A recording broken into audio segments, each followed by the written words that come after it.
Class 10th में सबसे बड़ी समस्या होती है बच्चों की न्यूमेरिकल की। ये समझ नहीं आता कि ये न्यूमेरिकल कैसे लगाएं, कैसे होगा। ये इतना इसको हेडेक मान लेते हैं कि भई न्यूमेरिकल नाम से उनको डर लगने लगती है। अरे अंक की प्रश्न, ए भगवान अब कैसे होगा। लेकिन एक बात जान लो कि आपकी किताब की जितने भी न्यूमेरिकल हैं वे सबके सब फॉर्मूला बेस्ड हैं। यानी आप कुछ फॉर्मूला को तैयार करके आप अपने आंकिक प्रश्न की टेंशन को खत्म कर सकते हैं। तो आज मैं आपके लिए लाया हूं संपूर्ण विज्ञान के जितने भी मोस्ट इंपॉर्टेंट सूत्र हो सकते थे, सारे के सारे सूत्र लाया हूं। और आज की इस क्लास के बाद आपको एक भी न्यूमेरिकल की टेंशन नहीं होगी, क्योंकि जितने भी न्यूमेरिकल आपके बोर्ड एग्जाम में पूछे जाते हैं वे सबके सब इन्हीं सूत्रों से ही पूछे जाते हैं। इन सूत्र के अलावा आपको कोई अन्य चीजें पढ़ने की जरूरत नहीं है। बस इतने सूत्र याद कर लो, सारे आंकिक प्रश्न और न्यूमेरिकल क्वेश्चन जो भी है सब एकदम से आसान लगने लगेगा।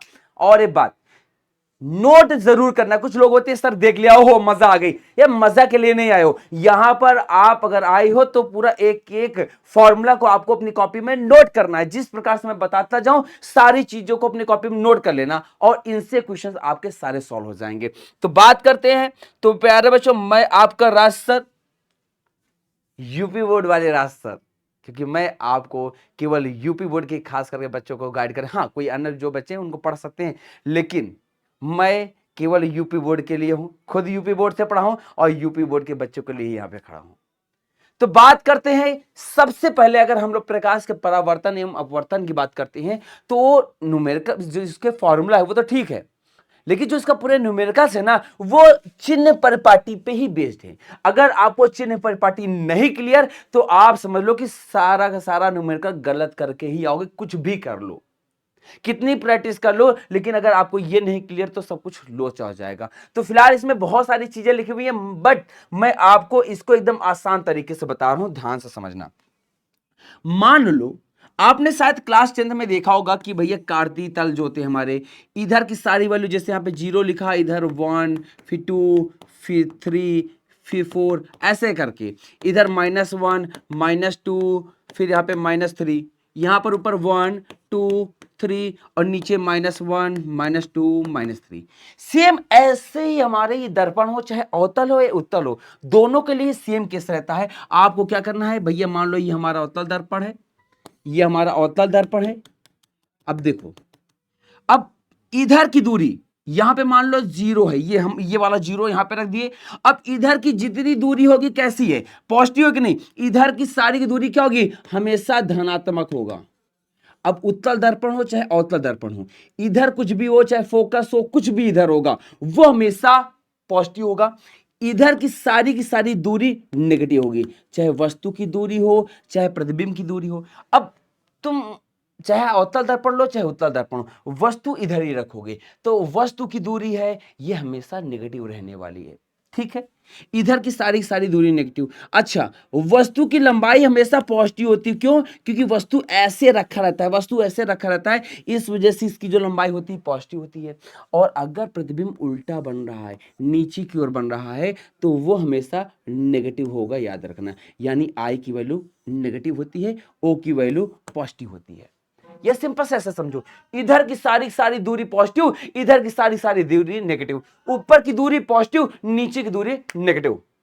इतना आपको बस क्लियर रखना है। अच्छा, ये भी नहीं हो रहा है, चलो मैं एक जगह सारी चीजें लिख दे रहा हूं, आप उससे तैयार कर लो, आपको घबराने की जरूरत नहीं। मैं आसान से आसान तरीका निकालूंगा ताकि हर एक बच्चे को समझाया जा सके। आपको यह याद कर लेना है, अगर अवतल दर्पण से प्रश्न पूछ रहा है, अवतल दर्पण है, तो आपको याद रखना है कि अवतल दर्पण के लिए जो वस्तु की दूरी होती है वो हमेशा नेगेटिव होगी। ठीक है, यानी u बराबर नेगेटिव, u की वैल्यू नेगेटिव। फोकस दूरी हमेशा ऋणात्मक, फोकस दूरी हमेशा ऋणात्मक। और जो प्रतिबिंब की दूरी होती है वो 5 केस में, जब प्रतिबिंब हमारा उल्टा होगा यानी वास्तविक प्रतिबिंब होगा तब नेगेटिव लेंगे, और प्रतिबिंब अगर आभासी हो गया, आभासी हो गया तो बेटा v जो होगा वो पॉजिटिव हो जाएगा। ठीक है, लेकिन अगर अगर वास्तविक प्रतिबिंब रहा तो याद रखना v नेगेटिव लिया जाएगा। तो आपको क्या एकदम से क्लियर हुआ कि u नेगेटिव, f नेगेटिव और u हमारा ये भी नेगेटिव, केवल एक केस को छोड़ करके। ये रहा।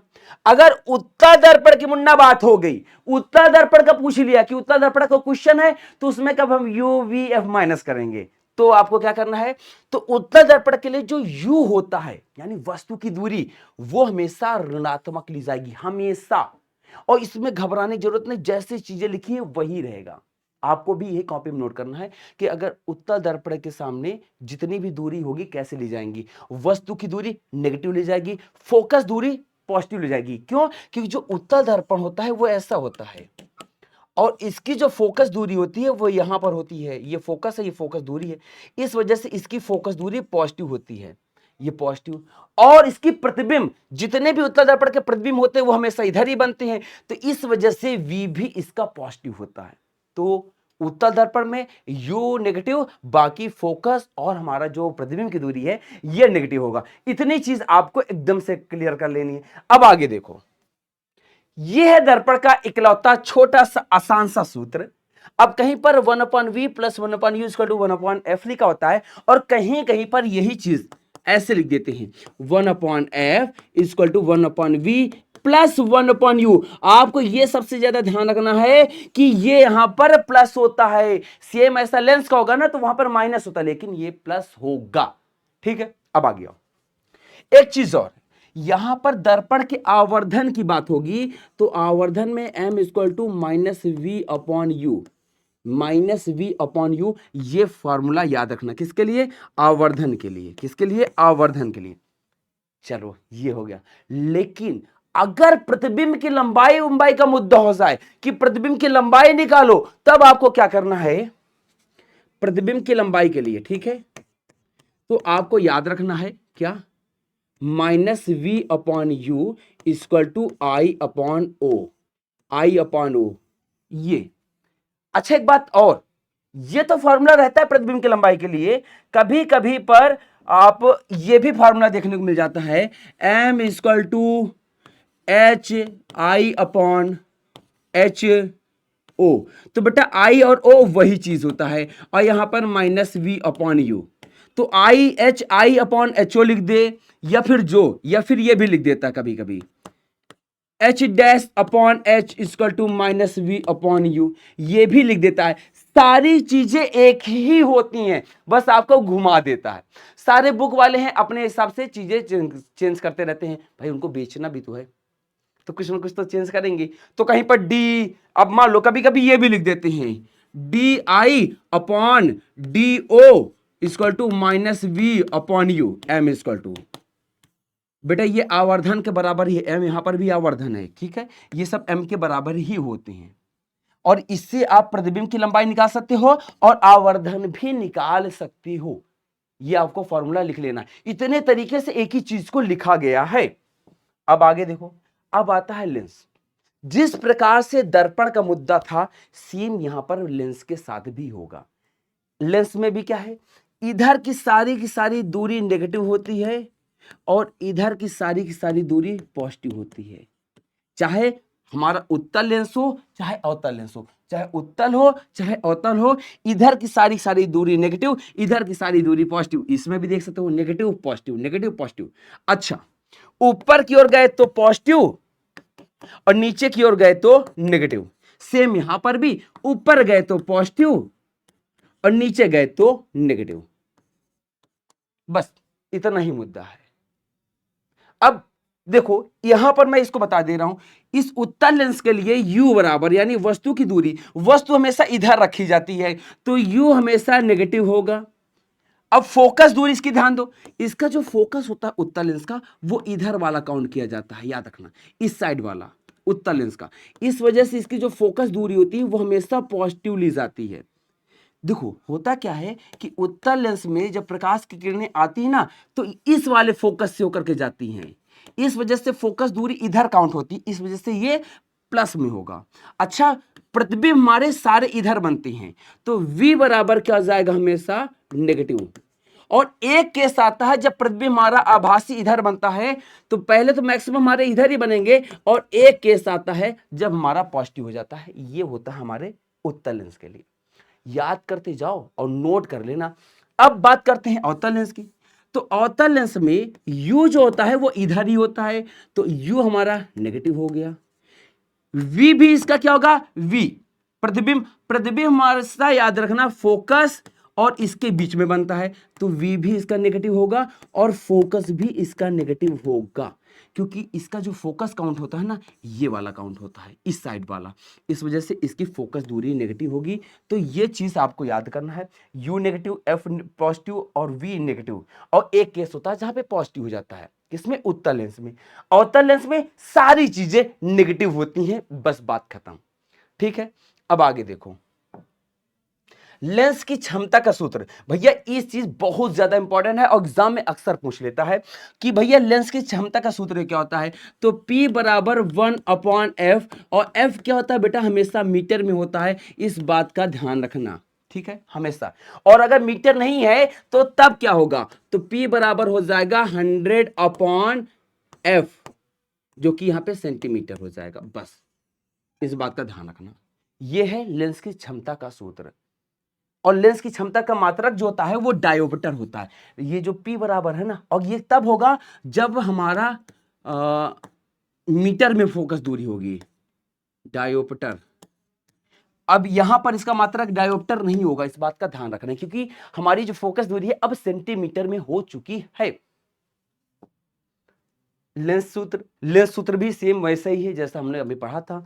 यहां पर क्या होगा, 1/f equal to 1/v minus 1/u। वहां पर प्लस था, यहां पर माइनस हो गया है। दर्पण वाले में प्लस था, यहां पर माइनस हो गया, बस इतना ही अंतर है। आगे देखो, आगे क्या है, अब इसमें जो सूत्र है आवर्धन का, m इक्वल टू, वहां पर माइनस था लेकिन यहां पे v/u होगा, ये आवर्धन का है। अब प्रतिबिंब की लंबाई निकालनी होगी, प्रतिबिंब की लंबाई अगर निकालनी है तब क्या रहेगा मुद्दा, तो भैया आप ये बोल सकते हो m equal to I/o equal to v/u, या फिर m equal to HI/ho equal to v/u, या फिर m equal to DI/do equal to v/u। क्या है ना, ये सब प्रकाशन वाले अपने हिसाब से सारी चीजें गणित भिड़ाते रहते हैं, है कुछ अलग नहीं। यहां पे देखो H' लिखा है, तो वही सारी चीजें हैं, लेकिन ये भैया यहां पर प्लस होगा, यहां पर प्लस होगा, ये अगर यहां पे माइनस कर देंगे ना तो ये लेंस का दर्पण का हो जाएगा, यहां पर हमारा प्लस में होगा। अब आता भैया नेक्स्ट विद्युत धारा का। अब भैया विद्युत धारा का आ जाए तो आपको यह फॉर्मूला याद रखना है, I बराबर Q/T। क्या, I बराबर, जहां पे Q क्या है बेटा, ये आवेश होगा, ये आवेश है, और T हमारा समय है, क्या है, समय। और नेक्स्ट फॉर्मूला क्या होता है, Q बराबर NT, यानी I बराबर, यही फॉर्मूला है, I बराबर NE/T भी होता है। अब ये n क्या है, n बटा इलेक्ट्रॉन की संख्या है, n क्या है, नंबर ऑफ इलेक्ट्रॉन है, और ये क्या है, e जो है ये इलेक्ट्रॉन का आवेश है, क्या है, इलेक्ट्रॉन का आवेश।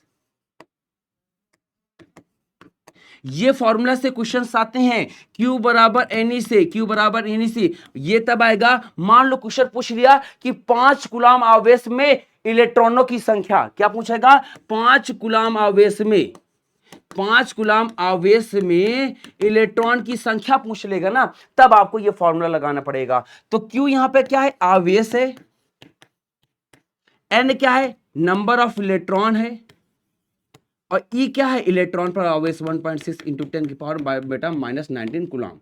ये वैल्यू रख देना है, आपको नंबर ऑफ इलेक्ट्रॉन पता चल जाएंगे। मान लो 1 कूलम है, 1 कूलम में इलेक्ट्रॉनों की संख्या क्या होगी, तो यहां पर 1 लिख दोगे, यहां पे n हमें निकालना है, E की वैल्यू रख करके यहां पर डिवाइड कर दो, काम खत्म। ये सारे फॉर्मूला याद करते जाओ, और जितने मैं बता रहा हूं बेटा, इससे बाहर एक भी क्वेश्चन नहीं जाएंगे। फिर आता है विभवांतर का। तो विभवांतर में V बराबर होता है W/Q, V बराबर W/Q। W क्या है, किया गया कार्य है, और Q क्या है, आवेश है। V क्या है, हमारा विभवांतर, और W क्या है, किया गया कार्य, और Q क्या है, हमारा आवेश। और भैया विभवांतर का मात्रक क्या होता है, वोल्ट होता है। इससे भी क्वेश्चंस आते हैं। ओम के नियम का सूत्र V equal to I R. अब यहां से चीजें बदल जाती हैं। अब यहां से देखो V equal to I R हो गया है, और I बराबर यहां से ये भी पूछ सकता है V अपॉन आर भी हो जाता है। धारा का भी निकाल सकते हैं यहां से, जैसे भी धारा बराबर क्यू और क्यूटी था ना, वहां पे V अपॉन आर भी हो सकता है। और क्या हो सकता है, R बराबर V अपॉन आई भी हो सकता है। इस बात का ध्यान रखना, V अपॉन आई ये भी फॉर्मूला होता है। अब आ गया जब कई सारे प्रतिरोध श्रेणी क्रम में जुड़े हों, ये देखो श्रेणी क्रम में जुड़े होते हैं, तब हमारे पास फार्मूला क्या होता है, प्रतिरोध का, समतुल्य प्रतिरोध का R1 plus R2 plus R3 जितने भी मान लो जुड़े हैं R1 R2 सबकी वैल्यू जोड़ दो तो ये फार्मूला लगा देना, काम हो जाएगा। लेकिन श्रेणी क्रम में अगर विभवांतर पूछ लिए तब क्या करोगी, श्रेणी क्रम में विभवांतर पूछेगा तो V बराबर हम लोग ये कर देंगे V1 plus V2 plus V3 equal to Vn। जितने प्रतिरोध जुड़े हुए सभी को जोड़ दो, एक ही वैल्यू आ जाएगी, काम खत्म। अब अगला है कि अगर प्रतिरोध समानांतर क्रम में जुड़े हो तो क्या होगा मुद्दा।